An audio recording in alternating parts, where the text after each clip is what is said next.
काय म्हटलं, व्याजाचा दर 12% वरून 20% केला. रेट जो 12% होता तो 20% झाला. रेट मधला काय घ्यायचा डिफरन्स कितीचा आहे 8%. झालं ठीक, रेट झाले 8% फरक. 3 वर्षाचं व्याज म्हणजे नंबर ऑफ इयर्स किती घ्यायचं 3 वर्ष. व्याज मिळते म्हणते 360 रुपये जास्त. बस अशा गणितात सरळ सरळ हे घ्यायचं आणि काय काढा म्हणते मुद्दल किती. झालं ठीक. बस SI बरोबर PNR भागेला 100. SI किती आहे 360 गुणेला 100. मुद्दल काढा. नंबर ऑफ इयर्स किती आहे 3. दर किती दिलाय 8. झाला. सरळ सरळ सॉल्व करायचं. 3 एक 3, 12 त्रिक 36, परत 8 न 15चा भाग जाते. 15 8 120, 15 गुणिला 100 1500. तर मुद्दल किती तर मग 1500. बस या पॅटर्नच्या गणिताला असं सॉल्व करायचं.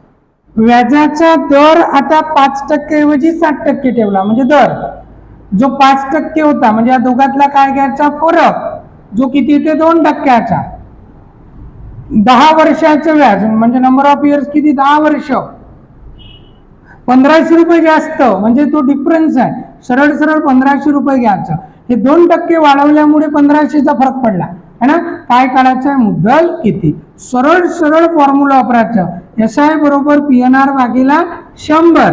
मग SI किती आहे 1500 गुणिला काय करायचं 100 बरोबर मुद्दल काढायची आहे. नंबर ऑफ इयर्स किती आहे 10. रेट किती आहे 2.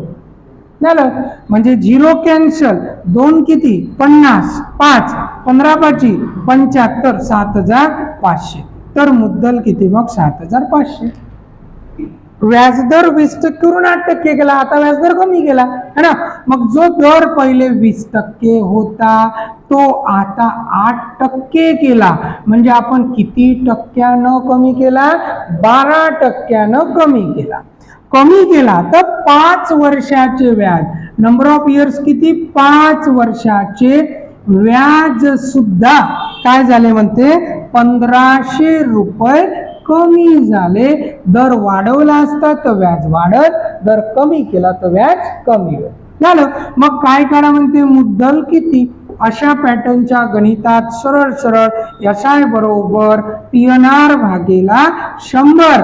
1500 गुणेला 100 बरोबर मुद्दल माहित नाही. नंबर ऑफ इयर्स किती आहे 5.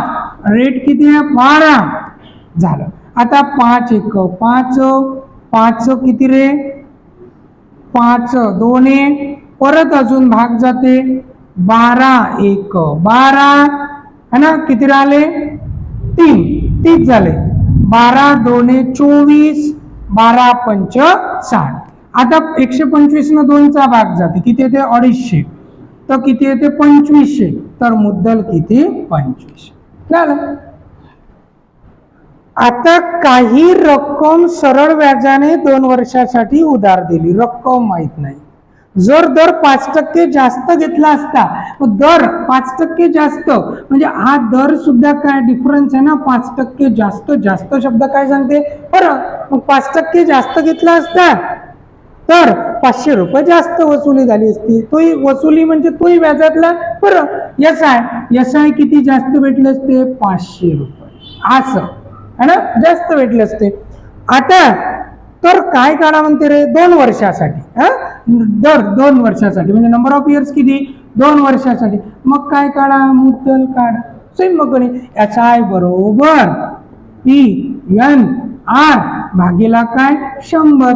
व्याज किती घ्यायचं 500 गुणिला किती 100. मुद्दल माहित नाही. नंबर ऑफ इयर्स 2 है ना.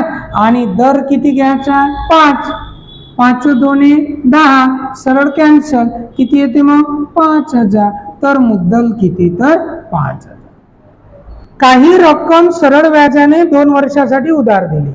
जर दर 10% जास्त घेतला असता दर रेट हा 10%चा डिफरन्स दिला तर म्हणते 240 रुपये जास्त वसुली झाली असते. SI जो आहे ना तो 240 रुपये एक्स्ट्रा भेटला असता, 10% जास्त दर घेतला असता तर.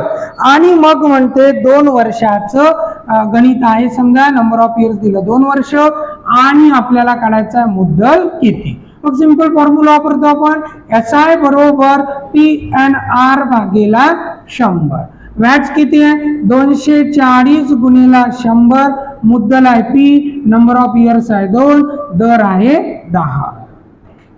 कॅन्सल, 2 किती रे 12, 120 गुणिला 10 1200, मुद्दल झाली 1200 रुपये. असं ते